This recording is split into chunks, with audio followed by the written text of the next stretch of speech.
Hello అండి, అందరికీ నమస్కారం. ఈరోజు మనం గడుసు అల్లుడు అనే ఓ చక్కటి చందమామ కథని విందాం. ఇక కథలోకి వెళ్ళబోయే ముందు మీకు ఒక చిన్న రిక్వెస్ట్. మీకు గనక మా వీడియోస్ నచ్చినట్లయితే లైక్ చేయండి, షేర్ చేయండి. మరిన్ని ఇంట్రెస్టింగ్ కథల కోసం మా ఛానల్ని తప్పకుండా సబ్స్క్రైబ్ చేసుకోండి. ఇక కథలోకి వెళ్దాం. గోపాలపురం గ్రామంలో ఉండే గౌరికి పట్నంలో ఉద్యోగం చేస్తున్న గిరితో కొత్తగా పెళ్ళయింది. గౌరీ తల్లి కాంతమ్మ మహా ఖర్చు మనిషి. అక్కర్లేని వస్తువులు కూడా బోలెడు డబ్బు ఖర్చు పెట్టుకొని దాచుకోవడం ఆమెకు అలవాటు. భర్త భుజంగం ఆమెకి ఎన్ని విధాలుగానో చెప్పి చూశాడు. ఆమెలో ఎటువంటి మార్పు రాలేదు. పైపెచ్చు ఆమె చాలా పనులు భర్తకు తెలియకుండా చేస్తుండేది. గౌరిని కాపరానికి పంపిస్తూ కాంతమ్మ, ఒసే, వెర్రిమొహంలా ప్రతీది మొగుడుతో మొరబెట్టుకోకు. ఆడవాళ్లను అడ్డుకోవడమే పనిగా పెట్టుకుంటారు వాళ్ళు. అందుకే మనం చాలా పనులు మగవాళ్ల చెవిని వేయకుండా చేసుకుపోతుండాలి అంటూ కూతురికి నూరిపోసింది. తరువాత ఆమె సామాను లెక్క చూస్తున్న గిరితో, చూడల్లుడు, మీ మామకు ఒక అచ్చటా ముచ్చటా తెలీదు. పెళ్ళైన రోజు నుంచి అత్తరు తెమ్మని పోరు పెడుతున్నాను. ఈనాటికి తేలేదు. పట్నంలోని దుకాణాల్లో రకరకాల అత్తర్లు దొరుకుతాయంట కదా, పండక్కి వచ్చేటప్పుడు గులాబీ అత్తరు తీసుకురా అన్నది. గౌరీ కల్పించుకొని, అడిగింది తీసుకురాని భర్తతో మా అమ్మ కాబట్టి ఇన్నాళ్ళు కాపురం చేయగలిగింది. ఇటువంటి కాపురం పగవాళ్ళకి కూడా వద్దు అన్నది పమిటి చెంగుతో కళ్ళ నీళ్లు తుడుచుకుంటూ. ఇంతలో గౌరి తండ్రి భుజంగం గదిలోకి రావడంతో ఆ ప్రసంగం కట్టిపెట్టారు తల్లి కూతుళ్ళు. గౌరీ కాపురానికి వచ్చిన రోజు నుంచి అరువు మీద రకరకాల చీరలు, పాత్రలు, ఇంటి అలంకరణ సామగ్రి అన్నీ కొనడం ఆరంభించింది. ఇప్పుడు ఈ దండఖర్చు ఎందుకు చెప్పు, మనకి వాటి అవసరం లేదు కదా అని భార్యకు నచ్చచెప్పాలని చూశాడు గిరి. మా అమ్మలా నేను సత్తకాలపు దాన్ని కాదు, భర్తకు భయపడుతూ బతకడానికి. మా అమ్మ మాట వేదవాక్కు నాకు అన్నది గౌరీ. దీపావళి పండగ దగ్గర పడింది. రేపే మన ప్రయాణం. అమ్మ తీసుకురమ్మన్న గులాబీ అత్తరు సాయంత్రం తీసుకురా అన్నది గౌరీ భర్తతో. ఆ సాయంత్రం బాగా చీకటి పడినా గిరి జాడలేదు. గౌరీ కంగారు పడసాగింది. బాగా పొద్దుపోయి తూలుతూ వచ్చి కుర్చీలో కూలబడ్డాడు గిరి. ఏమిటలా ఉన్నావు, ఏం జరిగింది అని ఆతృతగా అడిగింది గౌరీ. గిరి పెద్దగా నిట్టూర్చి ఆయాసపడుతూ, ఏం చెప్పను, అత్తగారు తెమ్మన్న అత్తరు నిలువునా కొంపు ముంచింది. ఆ గులాబీ అత్తరుందే, అది మీ అమ్మ వాళ్ల వయసు రోజుల్లో మాటేమో గాని ఇప్పుడు రాసుకోవడం పాతకాలపు పద్ధతట. అందువల్ల ఏ దుకాణంలోనూ దొరకలేదు. చివరకు ఒక చెట్టు కింద అద్దాల పెట్టెలో అత్తరు సీసాలు పెట్టుకుని కూర్చున్నవాడి దగ్గర అది కనబడింది. కోరమేసాలు గిరిజాల జుట్టువాడు. దొంగ వెదవని చూస్తేనే గ్రహించలేకపోయాను. ఇదిగో గులాబీ అత్తరంటూ ఏదో వాసన చూపించాడు. అంతే, మళ్లీ స్పృహ వచ్చేసరికి వాడు లేడు. ఎదురుగా చెట్టు మాత్రం ఉంది అన్నాడు. గౌరీ దిగులుగా, అయ్యో, మరిప్పుడు ఆ గులాబీ అత్తరు ఎక్కడ దొరికేట్టు అన్నది. దాని మాట దేవుడికెరుక. ముందు ఈ సాయంత్రమే కచేరీలో పుచ్చుకున్న జీతం డబ్బు 1000 రూపాయల సంగతేమిటి? మీ ఇంటికి వెళ్ళాక నష్టపోయిన ఈ 1000 రూపాయలు మీ అమ్మ దగ్గర వసూలు చెయ్యి, తెలిసిందా? అలా కాకపోతే పండగయ్యాక పట్టానికి తిరిగి వచ్చేది నేనొక్కడ్నే అన్నాడు గిరి కోపంగా. గౌరీ భయపడిపోయింది.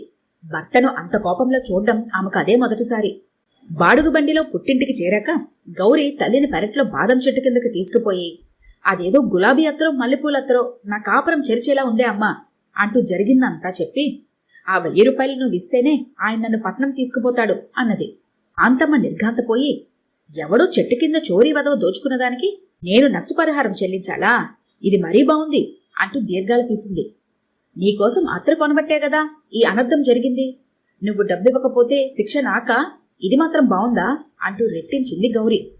నా చేతిలో చిల్లిగవ్వలేదు. మీ నాన్నకు తెలిస్తే నా ప్రాణాలు తీస్తాడు అన్నది కాంతమ్మ. నాన్నకు తెలియకుండా నువ్వెన్నో పనులు చేస్తుంటావుగా, అలాగే ఏదొకటి చేసి 1000 రూపాయల అల్లుడికిచ్చేలా చూడు అన్నది గౌరీ. కాంతమ్మ కాసేపు ఆలోచించి, అంతా నా కర్మ, తప్పుతుందా మరి? ఈ గండం నుంచి గట్టెక్కడానికి ఇలా చేద్దాం అని ఏం చేయాలో గౌరికి చెప్పింది. డబ్బులుండే పెట్టె తాళం చెవి ఎప్పుడు భుజంగం తన దగ్గరే ఉంచుకుంటాడు. ఆ పెట్టె మీద పాత సామాన్లున్న బరువు పెట్టె ఒకటి ఉంటుంది. దాన్ని దించడం ఆడవాళ్ల తరం కాదు. ఒక రాత్రివేళ భర్త తలదిండు కింద నుంచి తాళం చెవి తీసి అల్లుడి చేతికి అందిస్తుంది కాంతమ్మ. గిరి చడీ చప్పుడు లేకుండా సామాన్లున్న పెట్టె దించి డబ్బున్న పెట్టెలోంచి 1000 రూపాయలు తీసుకోవాలి. అత్తా భార్య చెప్పిందంతా విని గిరి ససైమిరా తన దొంగతనం చేయనన్నాడు. ఇందుకు కాంతమ్మ విసుక్కొని, అల్లుడు, అట్టే బస్తీ బడాయిపోకు. ఇది దొంగతనం ఎలా అవుతుంది? నీ పోయిన డబ్బు నువ్వు తీసుకుంటున్నావు. దీన్ని దొంగతనమని బుద్ధున్నవాడెవడు అండు అన్నది. ఆ మాట నిజమే అని గిరి తలాడించాడు. కాంతమ్మ పథకం ఏ అవాంతరాలు లేకుండా సఫలమైంది. తెల్లవారి పండగ రోజున ఉన్న నగలన్నీ అలంకరించుకుందామని కాంతమ్మ పెట్టె తెరవమని భర్తను పురమాయించింది. పాత సామాన్లు బరువు పెట్టెను దించి డబ్బు పెట్టె తాళం తీశాడు భుజంగం. లోపల నగల పెట్టెలు చెల్లాచెదురుగా పడి ఉన్నవి. వాటిలో ఒక్క నగ కూడా లేదు. అది చూసి కాంతమ్మ కెవ్వుమంది. మూసిన పెట్టి మూసినట్టే ఉండగానే నగలన్నీ ఏమైపోయాయి అన్నాడు భుజంగం ఆశ్చర్యంగా. ఇదంతా కోరి తెచ్చుకున్న ఆ పట్నం కుర్రాడి పని అని కాంతమ్మ పెద్దగా కేకలు పెడుతూ గిరి ఉన్న గదిలోకి వెళ్లి, ఇదేమైనా మర్యాదైన పనేనా? అత్తగారి నగలు దొంగలించడం గోహత్యతో సమానమని తెలీదా? అది పండుగ పూట. ఏవి నా నగలన్నీ నా కళ్ళ ముందు పెట్టు, లేకపోతే కళ్ళు తిరిగి పడిపోగలను అన్నది. గిరి అమాయకంగా ముఖం పెట్టి, అల్లుణ్ణి పండుగకు పిలిచి దొంగతనం అటగడతారా? ఇదేనా మీ ఇంటి మర్యాద? ఒక్క క్షణం కూడా ఇంట్లో ఉండను అన్నాడు కోపంగా. ముందు నా నగలన్నీ ఇచ్చి నీ దారిని పో. పెట్టి తెరిచి 1000 రూపాయలు తీసుకోమంటే నగలు కూడా దోచుకుంటావా అన్నది కాంతమ్మ కళ్ళనీళ్లతో. నన్ను పెట్టి తెరిచి 1000 రూపాయలు తీసుకోమన్నారా? అంతా కట్టు కదా అన్నాడు గిరి. భుజంగం కల్పించుకొని, కాంతం కాస్త ఒళ్ళు దగ్గర పెట్టుకుని మాట్లాడు. గిరి దొంగలా పెట్టి తెరిచి డబ్బు నగలు ఎందుకు తీసుకుంటాడు అని అడిగాడు. నన్ను క్షమించండి అంటూ కాంతం భర్త పాదాల మీద పడి జరిగిందంతా చెప్పింది. భుజంగం ఆమెను ఓదారుస్తూ, నీ నగలు ఎక్కడికి పోలేదు కాంతం, ఇదంతా నేను అల్లుడు కలిసి ఆడిన నాటకం. ఆ రోజు నువ్వు అల్లుణ్ణి పట్నం నుంచి అత్తరు తీసుకురమ్మనడం పక్క గదిలో ఉన్న నేను విన్నాను. ఈ వయసులో అత్తరుతో నీకేం పని అని అడిగి నిన్ను చిన్నబుచ్చదలుచుకోలేదు. భర్తకు తెలియకుండా అతి గోప్యంగా అర్థం పర్థం లేని పనులు చేయడం ఎలాంటి అనర్థాలకు దారితీస్తుందో తెలియజెప్పడానికే నేను అల్లుడు ఈ నాటకం ఆడాం. ఇదంతా ముఖ్యంగా నీ చెప్పు చేతుల్లో నడుచుకుంటున్న అమ్మాయి కళ్ళు తెరిపించడానికి చేసినవి. దీనికంతా సూత్రధారి మన అల్లుడి గిరి. మొత్తానికి మన అమ్మాయి గౌరికి ఇంత ఇంగిత జ్ఞానం నేర్పగల గడుసు అల్లుడు మన గిరి. గౌరి సిగ్గుతో తల వంచుకుంది. కాంతమ్మ ఉక్రోషంగా భర్తతో, ఇంతకాలానికి నాకు బుద్ధిగానే బుద్ధి చెప్పారు, అయినా ఈ కాస్త విషయానికి అంతసేపు మాట్లాడాలా అన్నది. భుజంగం తృప్తిగా నవ్వుకున్నాడు. గిరి జేబులోంచి ఒక చిన్న సీసా తీస్తూ, అత్తగారు ఇదిగోనండి మీ గులాబీ అత్తరు అన్నాడు. అదేదో గౌరికివ్వాలడు, నేను తీసుకుంటే ఇంకా బుద్ధి కుదరలేదని మీ మామగారు మళ్లీ ఇంకో నీతి శతకం వల్లవేయగలరు అన్నది కాంతం.